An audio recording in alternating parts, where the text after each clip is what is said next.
welcome back to another video, and in this video we're finally going to do a reptile room tour here, and it's going to be a long one, so strap yourselves in for the ride and yeah, let's get started.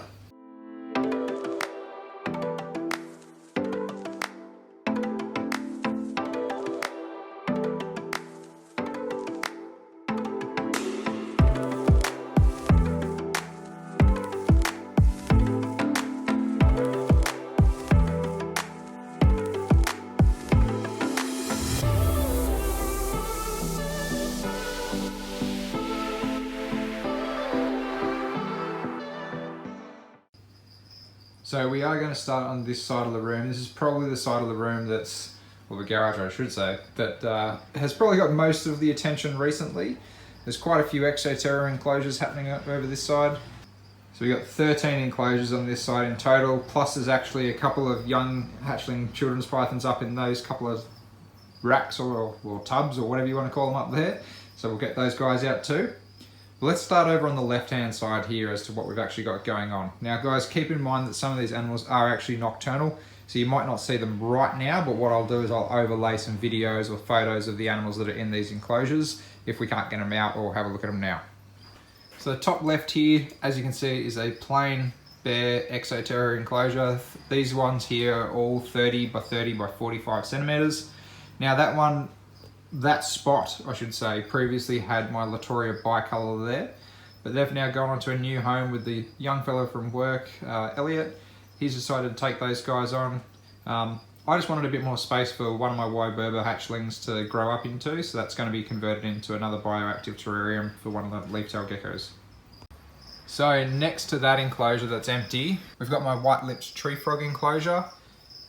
I am thinking about actually going over all of these enclosures with the tile pointing rather than just having the pond sealer and acrylic paints and things on there, just because I think the tile pointing just gives it such a nice texture. But I'll give you a little close-up of the frog. He's a bit asleep at the moment. He's over the back there. He's such a gorgeous little frog. He is going to grow up to be quite a big animal, so this enclosure is obviously not going to do him for a long period of time. But for now, that's going to do just fine. So these bottom two terrariums here contain two different species of leaf-tailed geckos. One of them is a hatchling granite leaf-tail or Berber, and the other one over here is a Moritz leaf-tailed gecko. I will probably have to come in here at night and get a couple of shots to overlay for you right now, but the little hatchling's doing really well. This was the first hatchling leaf-tail that I've actually ever hatched out, and the Moritz leaf-tailed gecko that's over on the other side here, that's an adult male, I believe, and he's been doing very well as well. They love having all these three walls all coated now with the 3D background, because that just makes their enclosures that much more bigger, that much more usable for them. And these guys are attached to the Miss King system as well, so you can see those nozzles there, and they get sprayed down a couple of times a day. I will kind of mention that I have almost left a few of these enclosures to go wild. I haven't really been doing much maintenance on them. I kind of plan to redo them a little bit and just kind of change up the plants that are in these enclosures. You can see that I'm using a lot of plants like bromeliads and umbrella plants and things like monstera and stuff. I want to swap these all out eventually for some Australian native plants to really just make it an authentic Australian reptile room. So while we are over on this side here, we are going to have a look at this enclosure. This is another exoterra enclosure, again with a custom background. Another one that I'll probably end up going over with the tile pointing when I get a chance. And this one houses a pair of Cornutus leaf-tailed geckos. I actually believe they're a pair of females, so not an actual breeding pair, unfortunately. But as you can see, it's quite a decent size enclosure. These guys get quite large. Currently, they're probably pushing about 18, 19 centimeters each. And this enclosure is 90 centimeters tall, 45 by 45 across. You can actually see that a few of the plants have been eaten there. And that's because I actually found a caterpillar of some description in there eating away. I'll see if I can just put a photo of the caterpillar over the top here. It was a really beautiful looking caterpillar, but yeah, he's smashing the plants. He just absolutely got into them. The geckos themselves, they're doing really well. These guys easily eat large crickets without a hassle. Big geckos, and I love coming in here at night because usually they're on either side of the enclosure in the downward position ready to hunt, and they love their food. So as I said, I did have a couple of children's pythons hiding up here. These guys are marbled children's pythons. I believe there's actually a chance that they're het for T+ as well. There's a couple of them here. These are a couple that I got off a friend. They were trouble feeders, but they're doing really well now. So there's one. They're just kept in these little basic rack system. It's only a couple of tubs. They kind of came with a snake, so I'm just making use of them. There's two over here. Beautiful little snakes. It's a bit hard to get a nice shot of them, unfortunately, just with the lighting up here. But I don't want to spend forever on these little guys because we get some awesome animals to look at. I believe these are the only morph animals that I've actually got here. So as you can see, space is a bit of a premium here. So on top of the rack there, I've just got a storage tub full of other gear, a couple of other bits of storage. I got like my foam cutters and things for my backgrounds up in there and a few bits and pieces. That big container there, that houses all my springtails and slaters. So I get that down usually once a week to give that a good feed. And behind all this other gear here, my calcium powders and F10 and bits and pieces, I've actually got my incubator, which is currently off for the moment because I don't have any hatchlings or any eggs rather to hatch out right now. So the top two enclosures that are over on this rack here, these guys are 60 centimeters long, 45 deep, 45 tall. The one on the left, this actually had my juvenile green tree python in there, but he's now being housed with the adult female. Hopefully some exciting news happening out of those two as well, which we'll talk about a little bit more when we see them. But currently it's empty. I've just let that kind of go a little bit at the moment. You can see some of the plants are looking a little bit worse for wear. That's because I haven't really been paying it much attention, because I will be tearing it down and putting a new enclosure in there with, of course, one of my sort of 3D backgrounds or 3-sided backgrounds, much similar to what I've got my prickly forest skink in over here. I'm not sure what I'll put there. I might end up putting some of my frogs from down the bottom up there, but we'll see how we go. I'm sure I'll release a video soon with a build or whatever as to what ends up going there. And next to that one, we've got my prickly forest skink enclosure. So this enclosure is doing really well. Just some basic ferns in there. I've got some tree ferns and a bird's nest fern, and it's really packed in with leaf litter and bits and pieces. You can see a couple of road crickets going around in there. I did try to give him a bit of a feed this morning to try to draw him out, but unfortunately I haven't seen him just yet. But you can definitely tell he gets around this enclosure because there's a little bit of skink poo up there on that wall. So he's been climbing around there and he's managed to defecate up there somehow. But yeah, it's a cool little enclosure. Really happy with this one. Really happy with how kind of green and mossy those boulders and bits and pieces in there look. And every now and then I do catch a good glimpse of him running around. So I'll see if I can at least put a little video of him in there, just because he is a kind of skittish little animal. So chances of actually seeing him out are pretty slim. But I'll overlay a little video or a little photo or something like that, just so you can see who I'm actually talking about, who's inside this enclosure. So as things progress into winter, a lot of the animals are starting to really slow down. So that's why I decided to do this video sooner rather than later, just so we have a chance of seeing some of the animals. But over on the right-hand side, in this rack, we've got my northern velvet geckos. So these guys are a breeding pair. I have gotten quite a few hatchies out of these guys this year. You can see, I think that's the female actually hanging up there on the branch. She looks a little bit disheveled. These guys always punch on. They're very aggressive lizards, and quite often they'll squabble over food. There is the male over that side there, I believe, as well. He's right up the top. We'll put another couple of images in here. But yeah, these guys are awesome lizards. Unfortunately, as I said, they do beat each other a fair amount. And I'm hoping that once I got the 3D background and maybe I build a few little hides and bits and pieces in here, they'll try to not punch on so much. So the enclosure dimensions are 45 by 45 by 60 tall, and we've got a whole bunch of loose bark in there. So these bark slabs, they just kind of add as a bit of a hide, somewhere they can kind of get in and feel nice and secure, and just some basic umbrella plants. This one really wasn't set up for a bioactive terrarium. It was just kind of like a thrown together, get them out of a small enclosure type situation. But it's done pretty well. I've actually found geckos running around in here, like the baby geckos running around in here, so wouldn't be surprised if I get another couple out of the ground. So next to the northern velvet geckos, we have one of my boiga tanks. So this has got a brown tree snake in there. And as you can see, this one is one of the ones on the rack that currently does have the full custom 3-dimensional background that I've made in there. There is a build video out of these enclosures that I have done these on. I'm going to kind of take little clips of doing every single one of them, just so you guys can kind of see the process that goes into them. Some will be a bit more detailed than others, but in all of them, you're going to be kind of coming along on a journey and just see how things go, and obviously I'll keep you updated on progression and on everything that's going to go on with them. You can see the plant from the original build of this. Unfortunately, I did lose it, and I'm trying out a different species of plant here. So instead of using a Grevillea, I'm now doing a Banksia. So far so good, touch wood, it's going okay. But yeah, I'm really learning a lot about keeping Australian native plants in terrariums. It's definitely not an easy task. It's not so bad with the rainforest sort of species, but when you're talking about more dry, arid plants, yeah, it's definitely a challenge, but it's one that I'm taking on, and unfortunately I will kill a few plants along the way.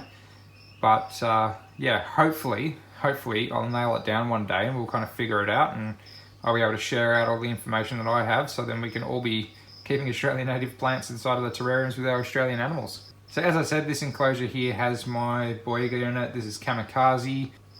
She's an awesome little snake. She's quite temperamental. Unfortunately, she's not a friendly individual, but I love her nonetheless. So you can see this enclosure here actually doesn't fit in with my Exoterra aesthetics, and that's okay because eventually it will get swapped out, and I do have another enclosure here. But this houses Mulder and Scully, my friend Pete's old Gillen's monitors. They're very shy today. Don't know why they haven't come out. I think it's just the last couple of days it's really chilled down here. It's kind of, you know, averaging only 19 degrees during the day, so it's gone from these nice warm mid-20s, high 20s to all of a sudden it's below 20, so I think everybody's kind of not so hungry. You can see that I've attempted to feed them this morning on some of my meat mix. Hopefully they'll end up taking that, otherwise probably a few crickets will have some dinner later tonight. I'll see if we can have a little look at these guys. I'll see if I can get them out to actually show you so you can get a good look at them. So I'll just get one of them out. I do have a lot of Gillens to go through here, so I won't show you every single individual of them. Currently I've got 12 Gillens monitors here, and I love every single one of them, as you guys know. So I think this is actually the little male, if I'm not mistaken. These guys can be a little bit hard to sex sometimes when you just see one individual. Usually when you see a few of them together, you can really easily pick the sexes, but I do believe this is the little male. They're stunning little lizards. This is a very basic setup. It will change down the line. I will be doing, you know, nice backgrounds and things on every single one of them. And I'm actually thinking for Mulder and Scully, I might be putting together a new kind of design of a Gillen's monitor enclosure that I want to do. Down where the Boyd's Forest Dragons are, because there are going to be a few things that are changing up here and way more enclosures to build down the line. So I've got a lot of ideas and plans in my head, and one of them is to give these guys, in particular this pair, a really cool enclosure, because these guys are a pair and I do want to hopefully get some eggs next year out of them. I'm really starting to second guess myself now. I'm sitting here going, maybe this is the female. There's quite a narrow head on this girl. I'm starting to think it is the female as well, just going off the size, because she is a bit of a smaller animal. There's not really much hemipenal bulges or anything there. So yeah, I've got a lot of ideas in my head what I want to do down here. So yeah, definitely make sure you hit that subscribe button, because there's going to be way more videos coming, especially for these little guys. I absolutely love the Gillen's monitor. These guys are a fantastic little lizard. Awesome ones for first monitors as well, because usually they're pretty interactive. They're a small size. Like this one's almost an adult. Yeah, like you want a monitor, rather than getting something big and ridiculous like a lace monitor, these guys are an awesome little package that you can keep in pretty small terrariums. Okay, so now we're on to the bottom row. We've got these other three enclosures here. Again, they're all 45 by 45 by 60 centimeters tall, and they will all be getting those 3D backgrounds all over them, especially for things like the leaf-tail geckos here, that they can only grip onto things. They don't have sticky toe pads like a lot of different geckos, or you know, like your Europlatus and stuff like that, those kind of leafies. These guys actually need to be able to grip onto stuff, and I'd like to give them that kind of opportunity to have a lot of surface area to climb around on. As you can see, hiding around down here, this is one of my Wyberba leafies. This is the adults enclosure, so it actually has 4 females, 1 male in here. So it's quite heavily packed full of leaf tails, and I have actually hatched a couple of them out of the ground down here too. I'll see if I can kind of scoot this one around, just so we can have a bit of a look at what these guys look like. It's so funny, they get so flat with the bark and everything in there. There we are. Now you can kind of have a little bit of a better look. Such cryptic lizards. These guys love clinging to branches, clinging to rockwork, generally just kind of hanging out in these enclosures. Again, this enclosure is kind of set up as a bioactive enclosure. There's tons of bugs down in the bottom. I've got earthworms, slaters, the springtails and stuff. When you come in here at night, it's absolutely active. And again, we got it connected to the Mist King system as well. Oh, perfect timing. Couldn't have even planned that, but that gives you a bit of a look as to how the actual Mist King, moistens up the enclosure. That just kind of bumps up some relative humidity. Gives something for these guys to drink off. I do provide water bowls, but at the same time, the leaves and things on the plants actually get wet, so while they're climbing around at night, they can lick on the leaves and get a little bit of moisture that way. And the Mist King does come on. At the moment, I've just got it set for twice a day for about 10 to 15 seconds ago, just so that they're not absolutely drenching everything, because sometimes that can be a little bit too much. So on to the next enclosure here, and as I did say earlier, guys, I kind of have left them go a little bit, so the plants don't look that crash hot at the moment. Well, not most of them anyway. In this enclosure here, we've got my red-eyed tree frogs. So, of course, I'm talking about Australian red-eyed tree frogs, none of these red-eyed tree frogs from around the world that aren't Australian. And all three of them are over the back here.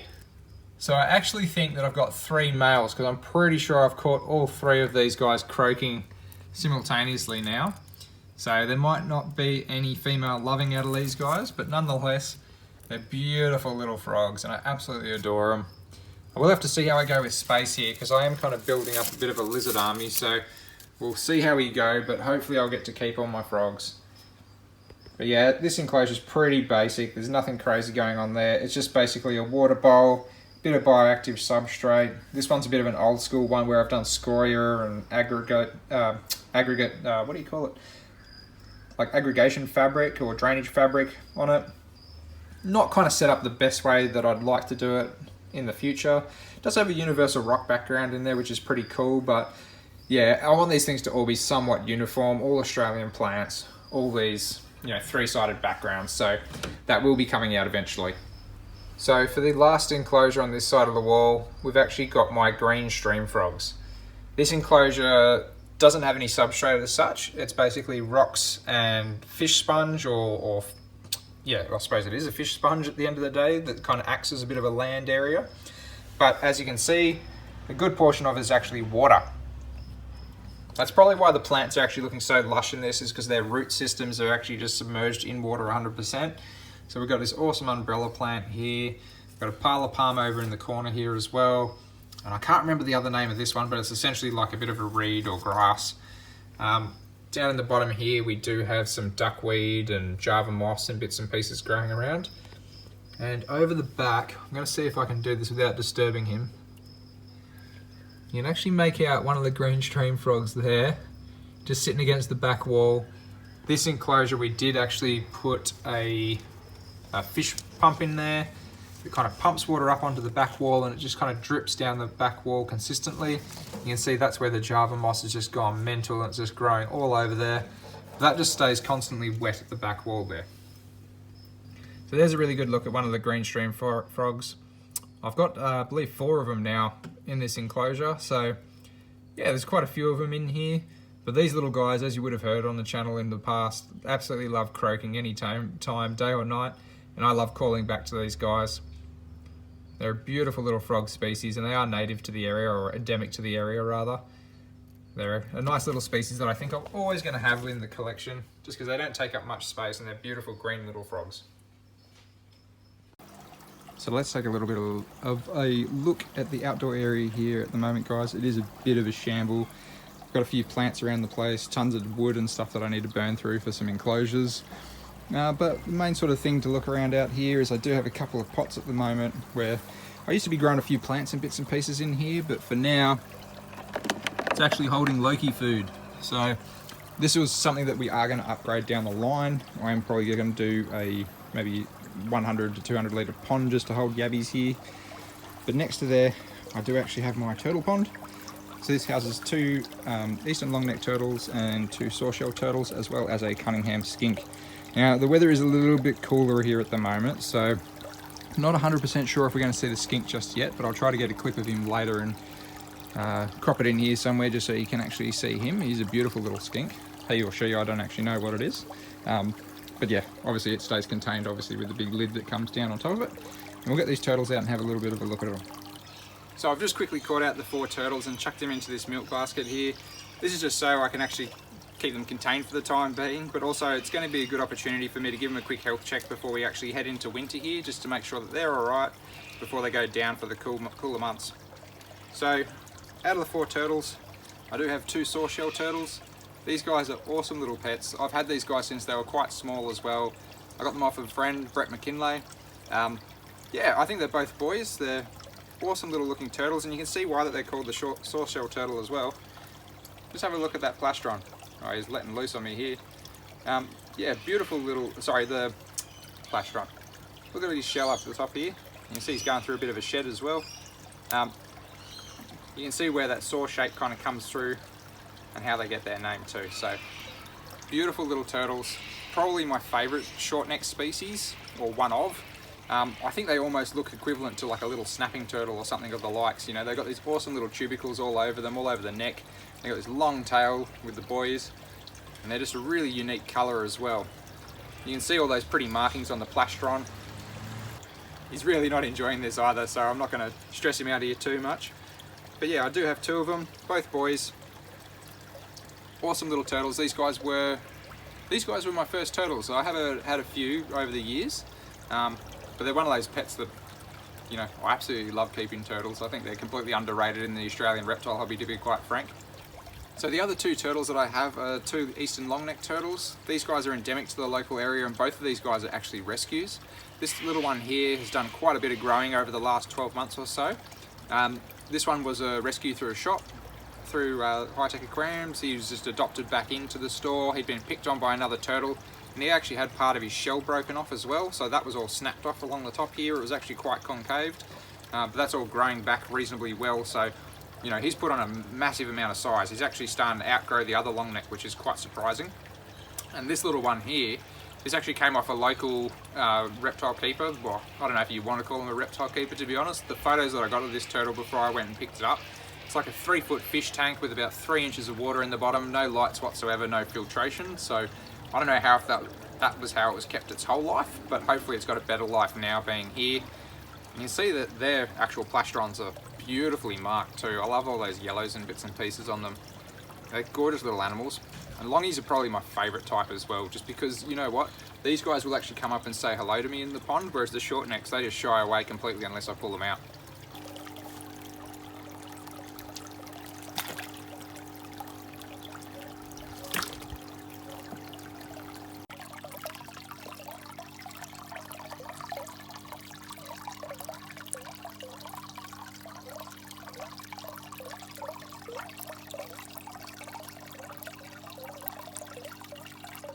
So this pond here, it's a 500 litre pond that's sunk into the frame. It's basically just a hardwood sleeper frame. Well, not actually a hardwood, it's a treated pine sleeper frame, sorry.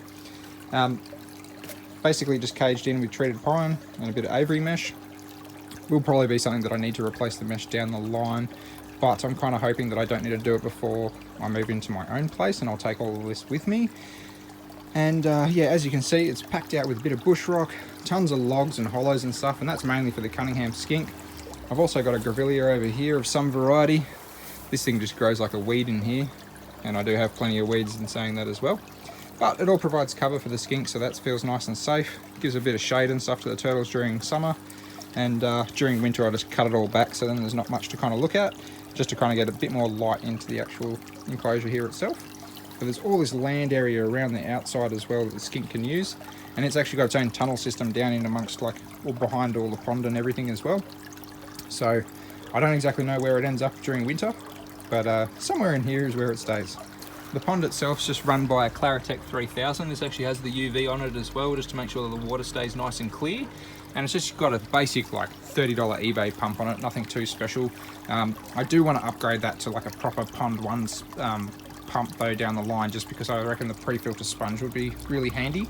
It does have a little pre-filter sponge on it at the moment, but it gets quite clogged quite quickly, so I'd like to do something that's a little bit more sufficient. So next to the turtle pond there, we actually have a whole pile of wood. So that's all stuff that's going to be going into enclosures. I found all these perfect bits for Gillen's monitors. Look at this. Oh, it's the stuff of dreams. It's all perfect. Looks like dead mulga. So all of these are going to turn into bits and pieces for the Gillen's monitors. You can see this other big one up here. This is going to be for a bigger enclosure that I'm going to build. And underneath there, believe it or not, there is my last blotch blue tongue. Now I did have 5 of them. Unfortunately, that heat wave that came through, nobody was really home, and I did end up losing 4 of them. They ended up cooking and desiccating, unfortunately. So it was a very depressing time for me, and it was one of those times where I almost wanted to throw in the towel completely, to be quite honest. So yeah, I'm glad I'm kind of gotten over that hump. So we will get this little blue tongue out and have a look at her. She is pretty hunkered down in a back box there for winter. I've just filled it completely with hay and bits and pieces in there, so she's nice and warm. But yeah, we will give her a quick look over, and yeah, just check her out quickly. So I've just taken the tarp back off that blue tongue and got rid of the logs and stuff. But as I said, she's been pretty much hunkered down already, and she's got this little box back here that she can get into, and it's absolutely jam full of hay. So she's down here somewhere nice and warm and cozy, hopefully keeping out of the weather. It's nice and dry in here too. That's what exactly what you want for your blueies during winter, just to make sure they're not getting soaked. Hey, there she is. So we'll get her out and have a little bit of a quick look. She's nice and cold. She's a bit beaten up, this old girl. She's had a couple of rough trots. She was fighting with another blue tongue at some stage, and she's also got a couple of toes that are a little bit messed up, but you know, other than that, she's a beautiful girl. This was actually an animal that I bred, so her mother and her father were unfortunately lost during that heat wave. I was thinking about moving her on because of how upset I was about all of that, but I do actually really love blotch blue tongue, so I thought, you know what, for now I'm just going to keep the one as a pet and just enjoy having the one blotchy to look after. And down the line, you know, if I do end up moving to a place up the coast or something like that, you know, I might have an opportunity to do a pit that I could do something like, you know, my blotchy and my Cunninghams, and you know, be able to sonic out there the bearded dragon as well. So for now, I thought, you know what, I do love her, so I'm just going to keep her. Unfortunately, the light's kind of washing her out right now, and it doesn't help that she's kind of a little bit dusty and stuff, but she is a beautiful pink most days. But I think just because of the shade over the top of her, it's kind of washing her out a little bit. But her mum was beautifully striped, and you can kind of see some of that striping coming through there as well. I don't think, no, Cooper didn't buy any from the clutch that she came from. He bought some from the red girl clutch, but you can see she's getting nice and stroppy now. Hey, even though you're ice cold. I'm going to put you back to bed, sweetheart. Thanks for coming out and saying good day. Guys, I hope you really enjoyed that part of the reptile room video. You know, all the bioactive tanks on that side, all the exoterra tanks, and also the stuff that's outside, the few animals that I've got out there. But stay tuned for the next one, because we're going to do this in 2 parts, and we're going to have a look at all the rest of it over here. So all the bulk of it here, and also the aberrants upstairs. We'll get right into the meat and potatoes in this one. And yeah, I just thought it might be better off to actually split it up into 2 videos, and you know, rather than sitting through a whole hour or so worth of videos of a video, then might make it a little bit more digestible. Anyway guys, as I said, don't forget to follow me on all my social medias, Instagram, Facebook, obviously here on YouTube. Make sure to subscribe. We also got Patreon and Teespring, and make sure to go and check out the Australian Herpetoculture Podcast as well. That'll be available over on Spotify and iTunes, as well as maybe a couple of other platforms. Alright guys, until the next video, I'll catch you then.